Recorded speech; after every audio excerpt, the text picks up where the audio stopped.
Let's see what the stew has for us today. Welcome to the Gnomecast, a Gnome Stew's tabletop gaming advice podcast. Here we talk with the other gnomes about gaming things to avoid becoming part of the stew, so I guess we'd better be good.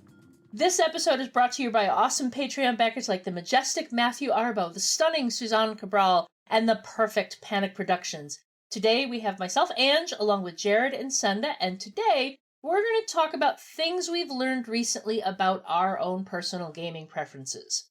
Before we dive into that main topic, though, let's ask our Get to Know a Gnome question. What is one thing that your past self that was just getting into gaming would be shocked to know about your current gaming self? Senda, I'm going to start with you. Oh, man, I knew you were going to do that.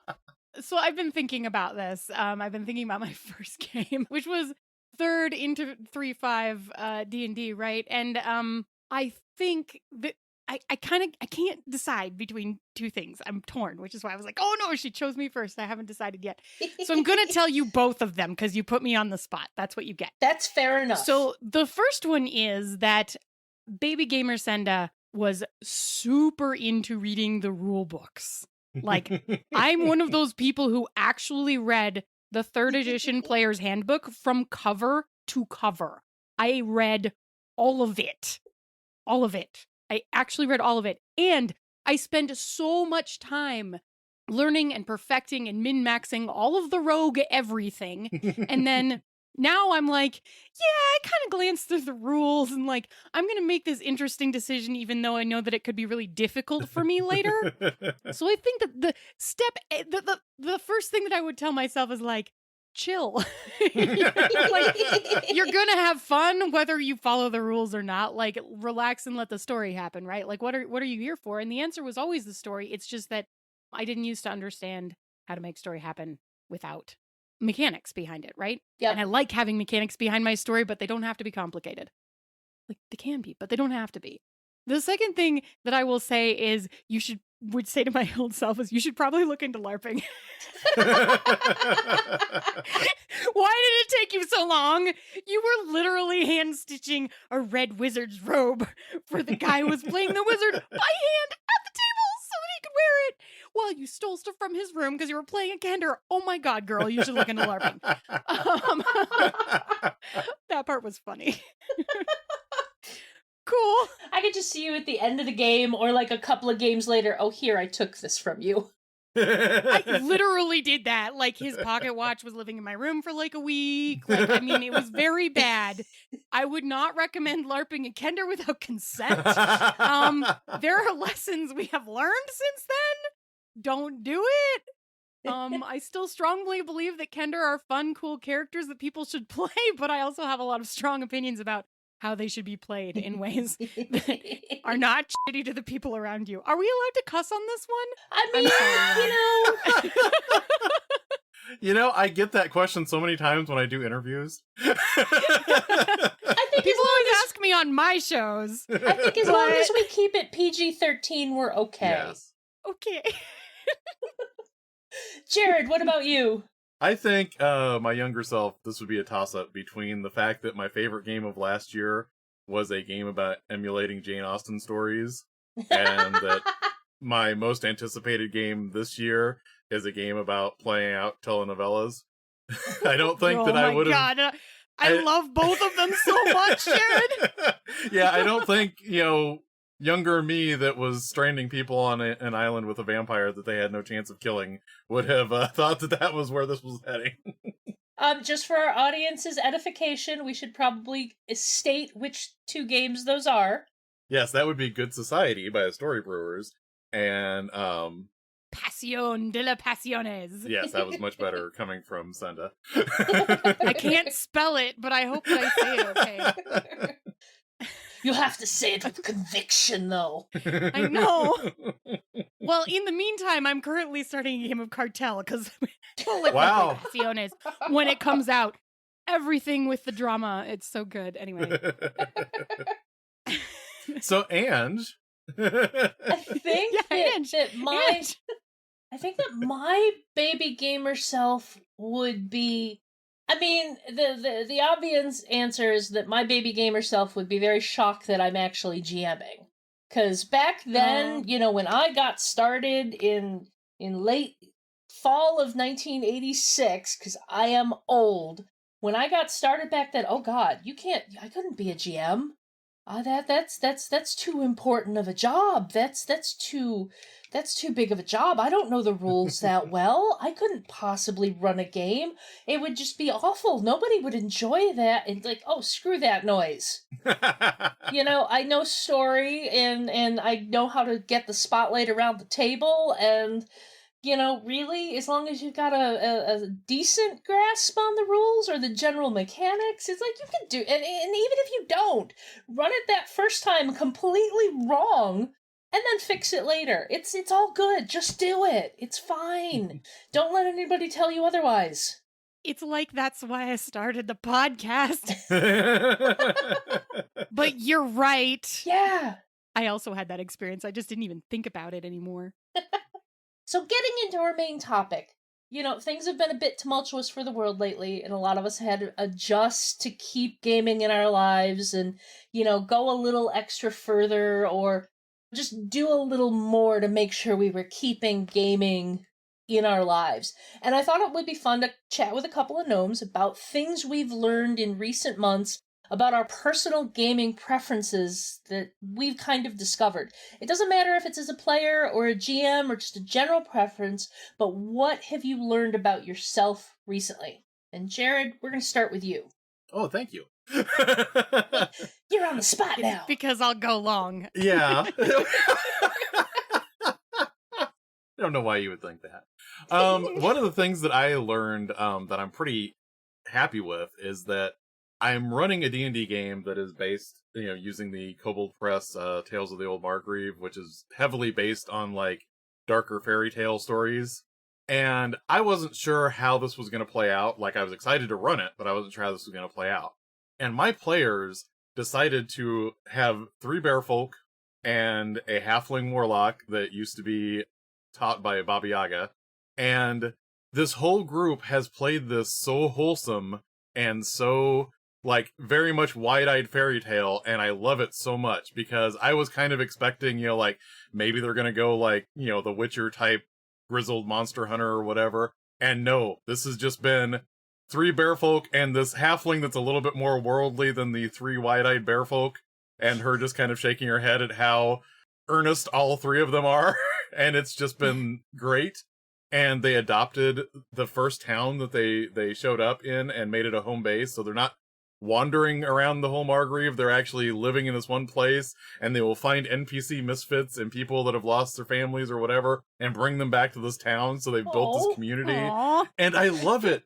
2 of them have settled down and gotten married. It's it's so great. I mean, I don't know how to construct this. It just kind of grew naturally, and I'm so happy with it. I have a question. Yes. Is the halfling blonde? Can you call them Goldilocks and the 3 bears? That had also occurred to me, and I didn't say anything. That was the original plan. We had a player that was actually playing a gold-plated Gearforged, and he left the game. Oh no! He ruined the name. So the joke was that he was a gold-plated Gearforged, and she was a warlock. So. Gotcha. Yeah. No, that's really cool, and that's one of those things when you kind of stumble in, a game turns into something you didn't quite expect it to be, but it's more than you hoped for. Yeah. It's my favorite part.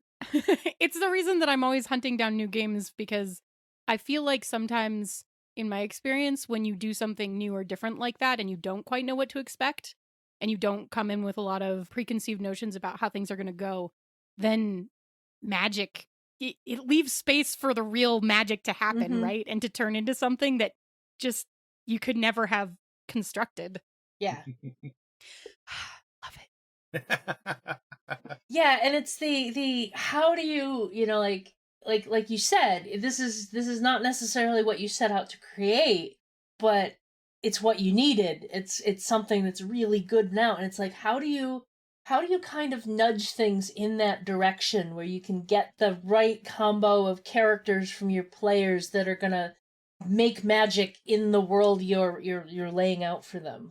And I almost think in this case it's the opposite. It's that you need to let it develop and not try and fit it into a mold. Mm-hmm. You know, just kind of let the natural dynamics happen. Right. And not try and say, well, I wanted you to be serious monster hunters. How dare you make these kind of silly characters? Because it's like, oh my gosh, no, this is so much more endearing. Yeah. And it's so much more of a stark contrast because there's kind of this dichotomy between like dealing with fey creatures and then all of a sudden like cosmic horror things will show up in the campaign, and seeing those same characters that were just dealing with evil fairies and trying to negotiate, you know, being polite so they can walk across their territory, and then all of a sudden having like one of the Lovecraftian tentacled things just like drop out of the forest is a great change to see these characters react to that. What kind of things have you learned about your preferences? I have always disliked sandboxes. I've never had a really good time in a sandbox style game. I feel like my character doesn't really matter. That it's not, you know, like this, because the whole general idea of a sandbox is like you can go wherever and do whatever, and you know, stuff is happening all over the place. And I've always felt like, yeah, but I'm here for my character to be the main, one of the main characters of this story. And in a lot of sandboxes, I never get that feeling. But then I decided recently that I wanted to run Savage Worlds East Texas University campaign for my group. And there's a whole bunch of material out there. There's a lot of like one-page adventures for ETU. There's a what they call a plot point campaign, where they basically give you, here are some major events that you can have happen in your campaign to basically string everything together. And I figure, oh, this is a good framework, I'll use this. So I have the initial inciting incident in the opening session, where all the characters, they're freshmen at East Texas University. They meet at the freshman orientation. On the Saturday night of the freshman orientation weekend, they have a dance with a pizza party dance thing at the Roost, which is the basketball stadium. And somebody is trying to set the whole building on fire with magic to sacrifice the entire incoming freshman class. And they have to stop it. And so I did all this, and then when I was setting up stuff for the next stuff, I'm like, well, I don't know where they're going to do or what they're going to want to do, so, I like this little plot line, I like this little plot line, I like this little plot. And I realized what I was doing was I was setting up a small, contained sandbox. It was, I've got them, they're on campus, they can explore what they want, they can do what they want, but I've got these little bits, and I'm not overloading it with too many storylines at once. I initially set up 4 different mysteries they could stumble into and solve, and it's working really well. And I'm realizing that, okay, maybe it's not the sandbox concept I had a problem with. It was the implementation of the sandbox that I had a problem with, which I thought was kind of like, I actually like this whole thing. Do you think it makes a difference to have like more boundaries around where the sandbox is? Because for me, I find a lot of times when people say sandbox, they're like, you could do anything in the whole world. I'm like, that is completely overwhelming. Yes. Yeah. Yeah, absolutely. Because like I said, the problem I have with I've had with sandboxes is like, I feel like my character is superfluous to the overarching story of this world. And I'm not asking for my character to be like the savior, the chosen one to save the world from unending evil or whatever. No. But if I'm reading a story, I want this character to be an important part of that story, to be a main character in that story. In a lot of sandbox games, it's like, because you could go anywhere and do anything, well, the actual plot line of the novel is happening over there, away from what your character is doing. And like that felt very dissatisfying to me. Like, well, you just made the wrong choice and didn't go towards the plot that was important. Right. And how would you have known? Yeah, how would you have known? So what you're saying is you don't want to be the point of view character that gets introduced in like the 4th book that George R.R. Martin writes. That was never in any of the other books so far. Although those type of characters you could look at as, well, we needed a new player in the game.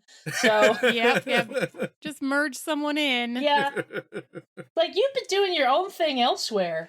But in with this case, it's like, it's obvious the characters, my players' characters they're the central focus to the story, but the actual what they get involved with, it's all important. But it doesn't necessarily have to be like, oh, well, you didn't actually deal with this world-shattering event that was happening over here, so we're gonna just unexpectedly drop demons on you in a couple of weeks, Yeah, it's interesting to me because when I do things that run a little bit more like a sandbox, what usually sort of happens is that all of the other plot lines stay in some sort of partial stasis in many ways. Like they might move based on character actions, but like not quickly. Right. So that the spotlight can just follow the players around when they get to everything. Right. But, and it might, like the order they do them in might change things, or things from one thing could affect another thing that was happening. But it's like, I'm not going to let any of those complete. Right. Yeah. And it's without like them. It's one thing if you present, like, if your players come across a thing and you kind of emphasize this is dangerous, this is a ticking time bomb, and then they ignore it. That's different. Oh, that's different. That's different. Then they know about it. Yeah. If they don't know about it, you don't get to put like that. You gotta give them some hints that there's a thing.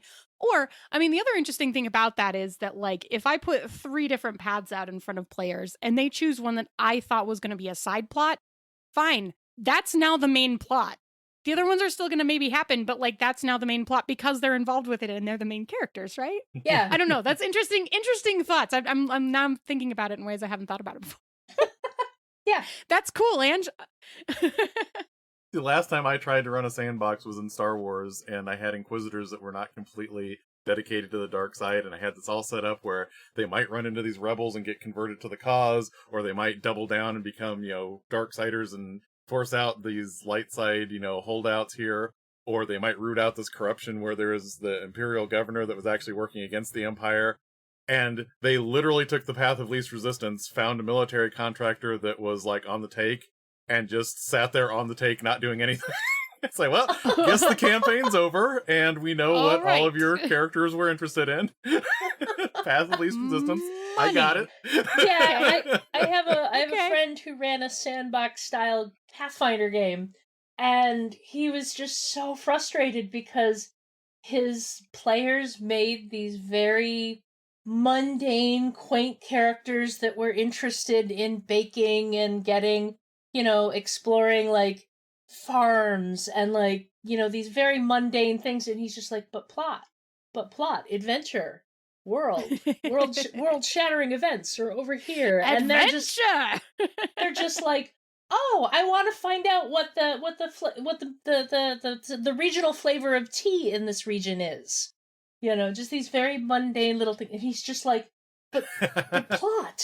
And I'm like, and that's a not recognizing what your players are actually interested in.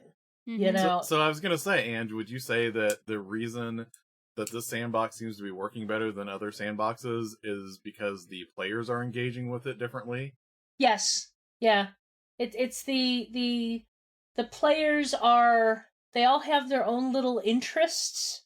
Well, the only issue I've run into is one of the players keeps doing things that would require a research roll, and he did not actually take the research skill, so he's constantly getting frustrated, and I'm like, I'm sorry, but what you're describing, you went to the library to look things up. That's research. Make a research roll. And we finally worked it out that his character is super smart, but he was one of those kids that just breezed through high school, so he never actually had to learn how to research. And so, like, he's smart, he can figure things out, but he doesn't actually know how to find the information he wants. So it's like, so we're working on things. But yeah, it's like each of the players is engaging in the plot and in the world in interesting ways that make it feel personal to those characters.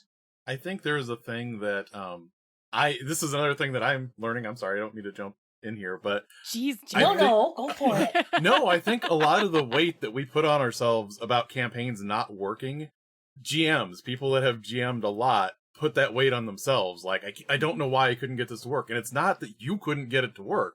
It's that everybody has to work together to get it to work. Right. Yes. Mm-hmm. I mean, the thing I ran before this was a very short Night's Black Agents campaign. And I, as the GM, was not happy with how it turned out. And that was mostly because I think it wasn't like I was blaming myself, oh, you're horrible, you didn't do a good job, Ange. It was more just, one, I didn't connect with their characters. And two, I'm not as comfortable in that genre. You know, in that world of high espionage and intrigue. I'm not as comfortable in that world. So it was harder for me to just relax and roll with it. And I also didn't engage with their characters as much. Whereas in this game, I can do teenage college stuff all day long, not even blink. It's the best. Yeah, it's just like, I got this one. You know, and I love creating the NPCs they have around them and all of that. But anyway, it's like, yeah, it's like, it has to be, you know, everything, like, well, and like, bringing it back to your thing, Jared, it's like, you have to have the right combo of the players and the GM all hitting their groove kind of together. Yeah. Yeah. So let's bring it to Senda. What have you learned, Yay. Senda? What's your groove, Senda? My groove.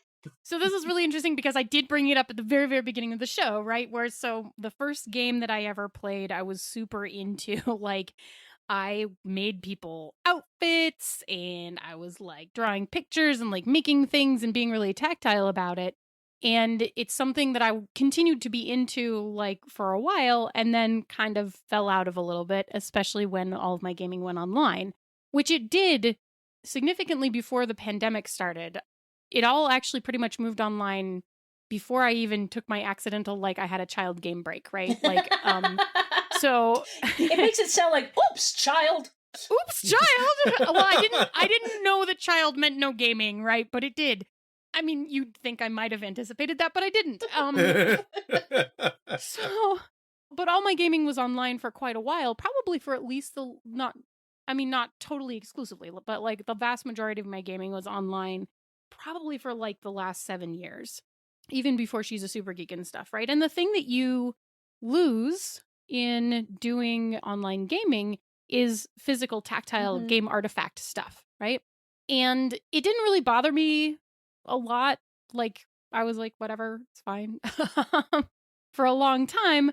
But one of the things that my group has been doing in pandemic land, because we had a play-by-post, it didn't really work out because we were kind of all engaging with it at different paces, and that's harder to manage than we had anticipated. Right? Like, we're used to sitting down together all at the same time, all engaged at the same amount, and then engaging with a game. And then we were like, oh, it'll be fine, we'll do a play-by-post. And then we were like, oh, it didn't actually work like that.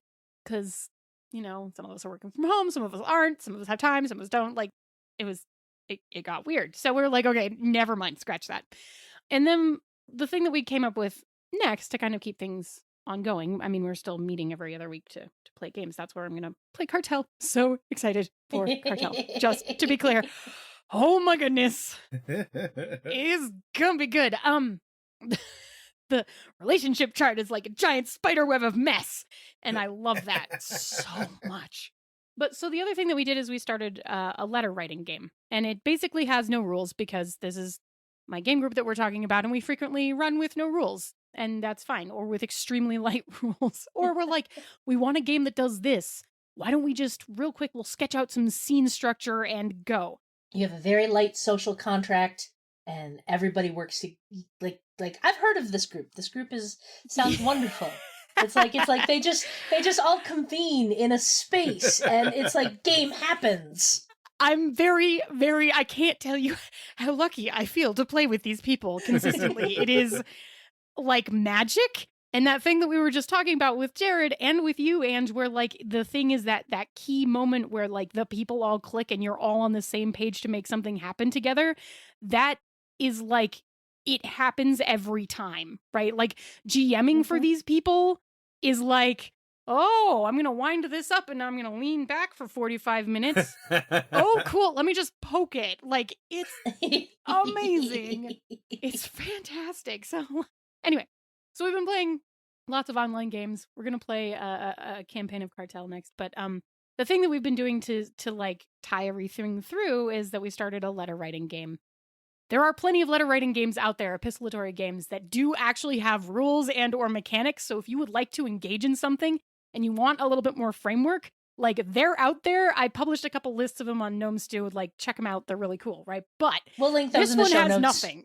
Yeah, this one has nothing. So we just decided that we're going to do sort of an urban fantasy thing, and we are all various monsters / magical beings who were all supposed to attend MonCon 2020, but of course it was canceled due to the pandemic. So now we're doing pen pals instead, which is great. But the thing about it that's really cool, and the thing that I've learned from having this experience, is I'm suddenly generating physical game artifacts again, right? Like, I am writing a physical letter with my hand. I'm not even typing it and printing it. I am writing these letters by hand because of the way that my character works.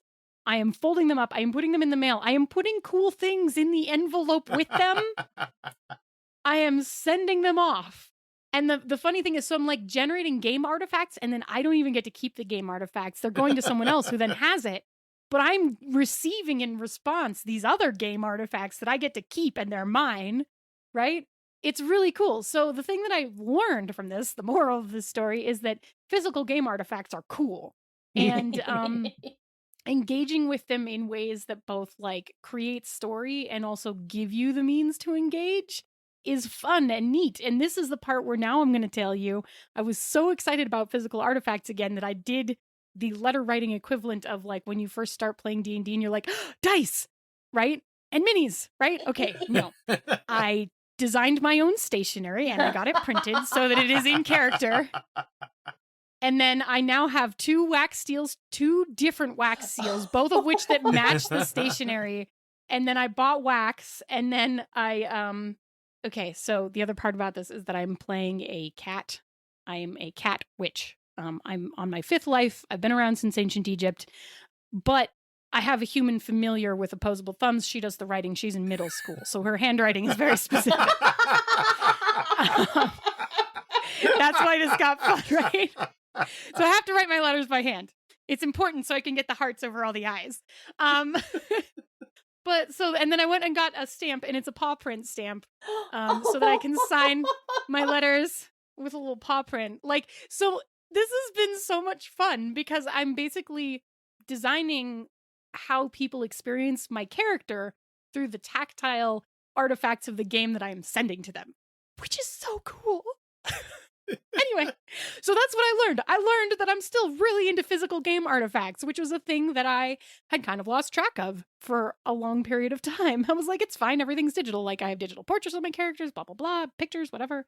But like digital, like there's something about physical game artifacts that is just really cool and tactile, and I want to re-involve them in my life more. You know, and I totally get that.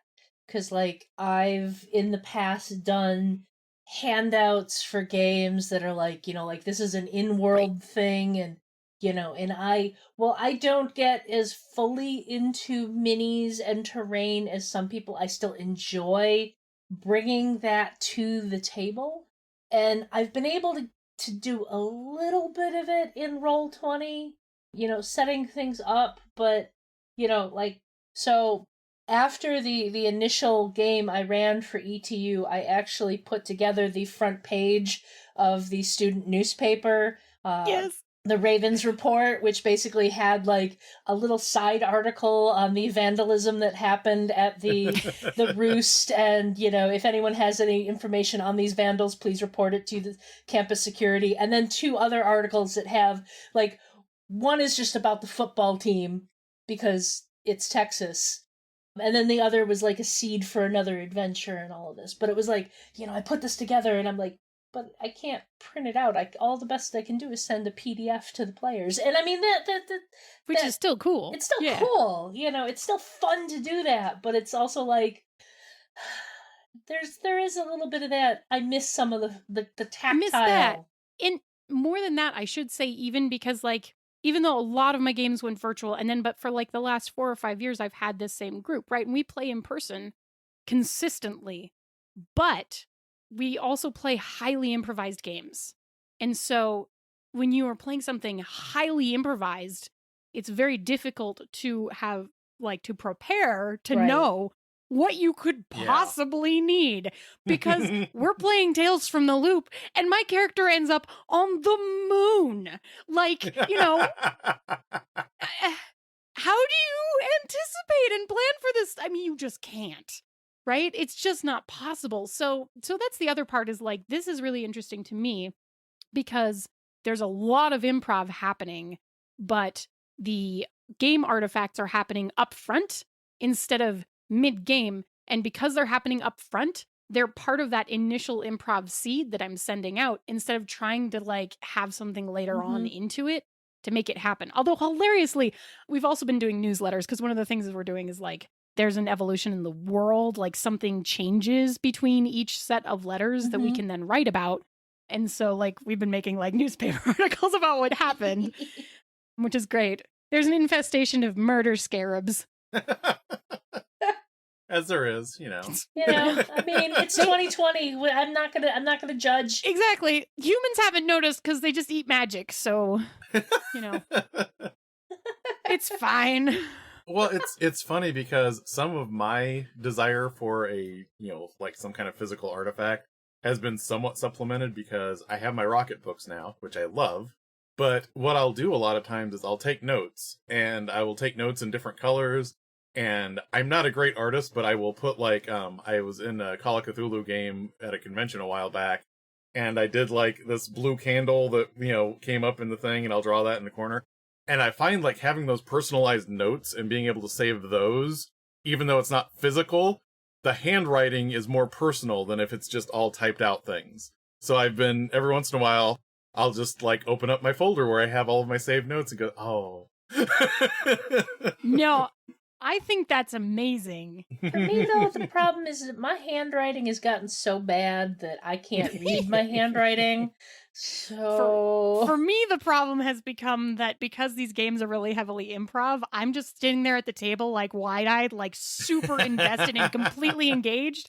And then I look at my notes later and they say like, there's like 5 words. And I'm like, that doesn't help. Like, I don't know. Goblin likes ice cream. Yeah. Fortunately, I sit at the table with Wen, and he sits there, and one of the things that he tends to write down is the best lines. He doesn't write down all of the notes, but if he just something jumps out at him, he'll write it down. And then like 2 years later, we'll be like, no, I remember this game, and he'll flip through it, and he'll just start quoting these things at us that were so funny. Right? Like, oh, I remember that. It was good. I'm sorry, it just reminded me of one of the things that I miss about gaming at the FLGS is that one of the game tables has a big whiteboard behind it. Yeah. And every so often we would just write something that was said during the game on the board. And the fun part is coming in the next day and seeing another group walk over to that board and try and piece together what happened. What is that? Yes. I've done that to myself in my Facebook memories, because occasionally I would like, somebody would say something in game and I would just out of context quote it on Facebook, and it's out there, and then 5 years later I'm like, I have no idea what we were doing then. That's hilarious, but I have no idea what that game was. I'm very sure that there's at least 15 or 20 of those in my Twitter at random times. Well, we should probably start wrapping things up. This show is funded by the Gnome Stew Patreon. You too can become a Patreon backer by following the Patreon link on the Gnome Stew website to the Gnome Stew Patreon. This ad is brought to you by the new you. The older you get, the worse your memory gets, so you can constantly be learning new things that the new you adores. Embrace the evolution! If you're enjoying the Gnomecast, you'll probably like many of the other misdirected Mark shows. Here's one to check out. Join on Down with D&D. Join the Mad Wizard, Sean Merwin, and friends as they dish about everything D&D with a focus on the brand and newest edition of the world's most popular tabletop RPG. You can find all of us at gnomestew.com, at gnomestew on Twitter, and gnomestew on Facebook. Gnomes, where else can we find you on the internet? Jared, go! All right. Hey, since the last time I was on the Gnomecast, I actually migrated my blog to a new place. So you can find my blog at whatdoiknowjr.com, and my Twitter handle is now at whatdoiknowjr. Excellent. Senda, go! Well, you can find me on Twitter at Idella Mithlund. It's IDELLAMITHLYNND. I love that Anne just mouthing these letters with me. It's the best. And you can find me on my other podcast, She's a Super Geek and Panda's Talking Games. And is that every? I think that's everything. I think that's all the things. Because this is Gnome Stew, which is the other thing I usually have to say. Yeah, good. yeah. Hey, Ange, where can we find you on the internet? You can find me on Twitter and Instagram at Orikes13, ORIKES 13. Although I will warn you, Twitter's kind of dead because I'm not doing cons, so there's no table selfies, which makes me really sad. And Instagram is mostly pictures of my cats. Fair enough. So, do you guys think we learned enough in the last few months to avoid becoming part of the stew? I learned that there is a secret door in the bottom of the stew pot. That's a thing, apparently, I've been hearing about. I subscribed to Anne's new product and forgot that there was a stew pot to begin with.